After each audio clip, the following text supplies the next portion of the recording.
غیبت نہ کریں۔ تحریر عاطر شاہین۔ گرمیوں کی چھٹیاں تھیں۔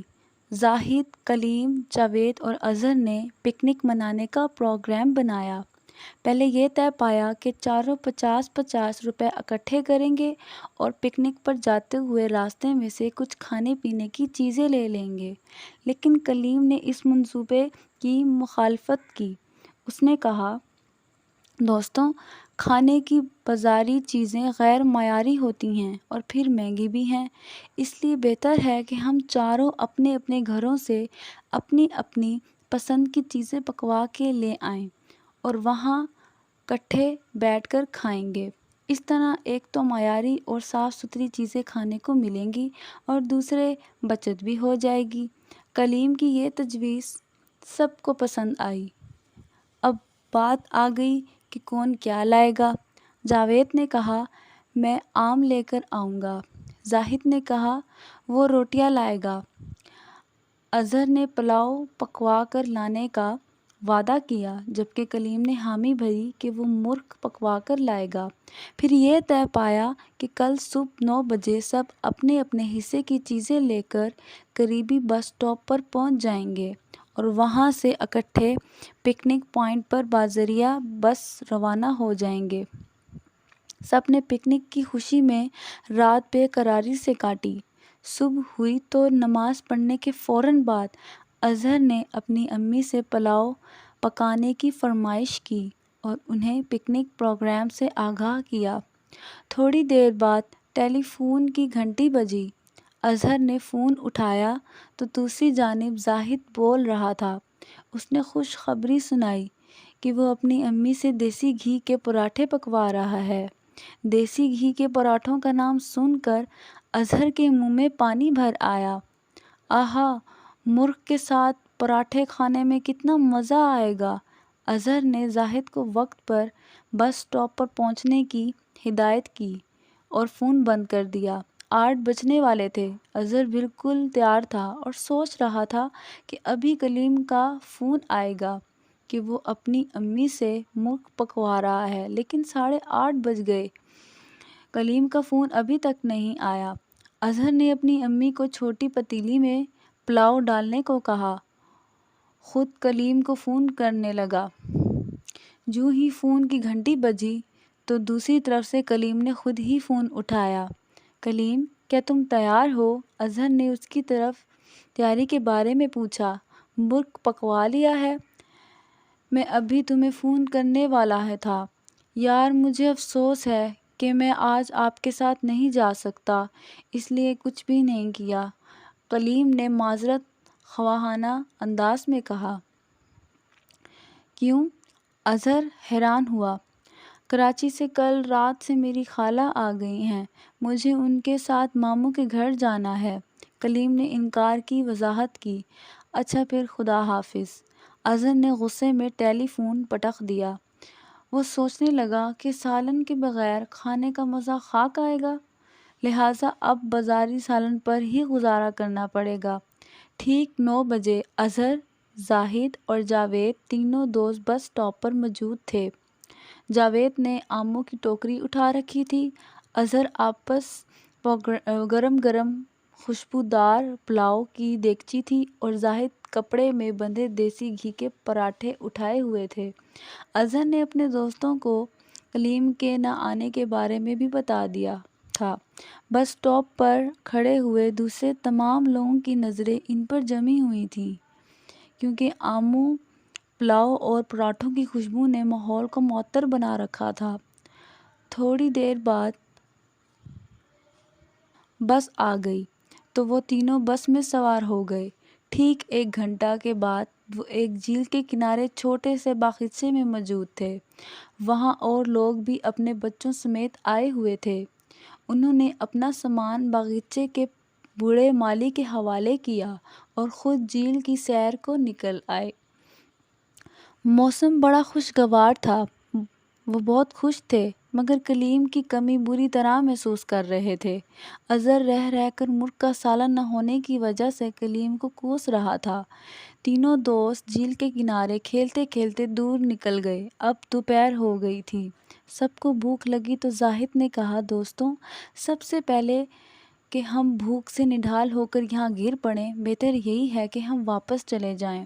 جاوید نے زاہد کی اس تجویز کو پسند کیا۔ چنانچہ وہ تینوں جلدی جلدی واپس باغیچے کی طرف چل پڑے۔ باغیچے میں پہنچ کر انہوں نے ادھر ادھر مالی کو دیکھا۔ وہ ایک کونے میں درخت کے نیچے بیٹھا حقہ پی رہا تھا۔ مالی نے جو انہیں دیکھا تو اٹھ کر کھڑا ہو گیا اور کہنے لگا، آؤ بچوں، پانی پی لو۔ اظہر نے بے صبری سے کام لیتے ہوئے کہا، بابا ہم پانی بعد میں پیتے رہیں گے، پہلے ہمارا پلاؤ اور آم ہمیں دے دیں۔ مالی نے کہا، بیٹے، یہ آپ لوگوں کی امانت ہے۔ یہ کہہ کر بابا کوٹری کی جانب چل گیا اور اندر سے ان کا لایا ہوا کھانا ان کے سامنے رکھ دیا۔ انہوں نے مالی بابا کا شکریہ ادا کیا اور سب مل کر کھانا کھانے لگے۔ انہوں نے بابا کو بھی کھانے کی دعوت دے دی، کیونکہ کلیم کے نہ ہونے کی وجہ سے کھانا فالتو ہو رہا تھا۔ وہ کھانا کھانے لگے تو ہمیں سالن کی کمی محسوس ہوئی، کیونکہ جلدی سے بازار سے سالن نہ خرید سکے تھے۔ اظہر بول پڑا، سالن کے بغیر کھانے کا مزہ نہیں آ رہا۔ یہ سنتے ہی مالی بابا اٹھے اور کوٹری کے اندر سے بھنی ہوئی مزیدار بھنڈیاں لے آئے۔ کھانا کھاتے ہوئے زاہد بول پڑا، کیا ہی اچھا ہوتا کہ اگر کلیم بھی آ جاتا، کم از کم مرغ تو کھا لیتے۔ مجھے پہلے پتا تھا کہ وہ ضرور کوئی بہانہ بنائے گا، وہ بڑا کنجوس مکھی چوس ہے۔ اظہر نے بات بڑھاتے ہوئے کہا، ہاں یار، وہ بھڑکے بہت مارتا ہے، حالانکہ گھر میں اس کی کچھ حیثیت نہیں، ہر وقت اس کے ابو اسے ڈانٹتے رہتے ہیں، امی الگ پٹائی کرتی ہیں۔ جاوید نے کلیم کی گھریلو حیثیت بتاتے ہوئے کہا، میں نے کئی بار تم لوگوں کو بتایا ہے کہ وہ مطلب پرست اور مفت خور ہے۔ ذرا سا خرچ کرنا پڑے تو اس کے پیٹ میں مروڑ اٹھنا شروع ہو جاتا ہے۔ اس نے اپنے دل کی بھڑاس نکالی۔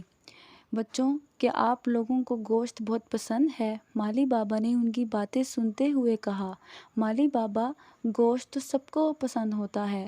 سب نے ایک زبان ہو کر کہا، پھر تم گوشت کھا رہے ہو؟ مالی بابا نے طنزا کہا، مالی بابا، کیا مطلب ہم کیسے گوشت کھا رہے ہیں؟ اظہر نے حیرت سے سوال کیا، میں ٹھیک کہہ رہا ہوں بیٹے، تم لوگ گوشت کھا رہے ہو، اور وہ بھی اپنے مردہ بھائی کا۔ مالی بابا نے سنجیدگی سے کہا، مالی بابا ہم سمجھے نہیں۔ زاہد نے قدرے حیرت بھرے لہجے میں کہا، بیٹا میں ٹھیک کہہ رہا ہوں، شاید آپ کو معلوم نہیں کہ کسی کی غیبت کرنا اللہ کی نظر میں اپنے مردہ بھائی کا گوشت کھانے کے برابر ہے۔ سورۃ الحجرات میں ہے، اور نہ تم میں سے کوئی ایک دوسرے کی غیبت کرے۔ کیا تم میں سے کوئی اس بات کو پسند کرے گا کہ وہ اپنے مردہ بھائی کا گوشت کھائے؟ سو اس چیز کو تم نے ناگوار جانا۔ مالی بابا نے وضاحت کرتے ہوئے کہا، غیبت کرنے والے کی دعا قبول نہیں ہوتی، غیبت نیکیاں کھا جاتی ہے۔ مالی بابا، ہم جھوٹ نہیں بول رہے ہیں بلکہ سچ کہہ رہے ہیں، کلیم ہمارا دوست ہے اور اس میں یہ تمام خوبیاں موجود ہیں۔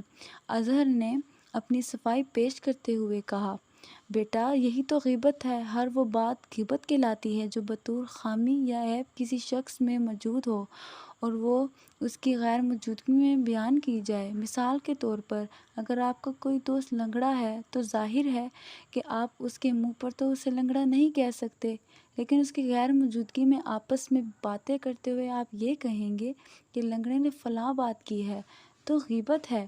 غیبت کے بارے میں حضور نبی اکرم صلی اللہ علیہ وسلم نے فرمایا، تمہیں معلوم ہے غیبت کیا ہے؟ لوگوں نے عرض کیا، اللہ تعالیٰ رسول صلی اللہ علیہ وسلم کو اس کا بہتر علم ہے۔ ارشاد فرمایا، غیبت یہ ہے کہ تو اپنے بھائی کے بارے میں ایسی بات کہیں جو اسے بری لگے۔ کسی نے عرض کیا، اگر میرے بھائی میں وہ برائی موجود ہو تو کیا اس کو بھی غیبت کہا جائے گا؟ فرمایا، جو کچھ تم کہتے ہو اگر اس میں موجود ہو تو جبھی تو غیبت ہے، اور اگر تم ایسی بات کہو جو اس میں موجود نہ ہو تو یہ تو بہتان ہے۔ مالی بابا نے انہیں سمجھانے والے انداز میں کہا، مالی بابا آپ کو یہ سب باتیں کیسے پتہ ہیں؟ زاہد نے کہا، یہ سب باتیں ہمارے مذہب اسلام کی بنیاد ہیں، ہم سب کو یہ باتیں معلوم ہونی چاہیے تاکہ ہم اچھے انسان بن سکیں۔ مالی بابا نے جواب دیا، مالی بابا یہ بتائیں کہ غیبت اور چغل خوری میں کیا فرق ہے؟ اظہر نے بابا کی باتوں میں دلچسپی لیتے ہوئے کہا، بیٹے غیبت کے بارے میں تو میں نے بتا دیا ہے، اب رہی بات چغل خوری کی، تو چغل خوری یہ ہوتی ہے کہ جیسے آپ لوگ کلیم کی غیر موجودگی میں اسے کنجوس کہہ رہے ہیں، میں کلیم کو جا کر بتاؤں کہ فلاں لڑکا تمہیں کنجوس کہہ رہا تھا، جواب میں ظاہر ہے کہ وہ بھی آپ کو برا بھلا کہے گا، میں وہ باتیں جو وہ آپ کے بارے میں کرے آپ کو بتاؤں تو یہ چغل خوری ہوگی، یعنی ادھر کی باتیں ادھر اور ادھر کی باتیں ادھر کرنا چغل خوری کہلاتا ہے۔ اللہ تعالیٰ کو یہ دونوں باتیں سخت ناپسند ہیں۔ یہ باتیں سن کر وہ تینوں قدرے غمگین ہو گئے۔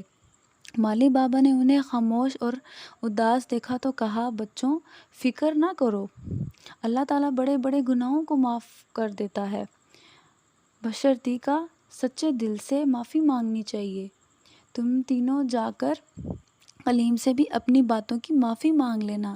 جاوید جو کافی دیر سے چپ چاپ مسلسل مالی بابا کی طرف غور سے دیکھے جا رہا تھا بولا، بابا اسلام نے ان چھوٹی چھوٹی باتوں کے لیے اتنی بڑی بڑی سزائیں کیوں رکھی ہیں؟ مالی بابا نے اس کی معصومیت پر مسکراتے ہوئے کہا، نہیں بیٹا، یہ باتیں چھوٹی نہیں ہیں، بہت ہی خطرناک ہیں۔ اسلام امن، سلامتی اور بھائی چارے کا مذہب ہے۔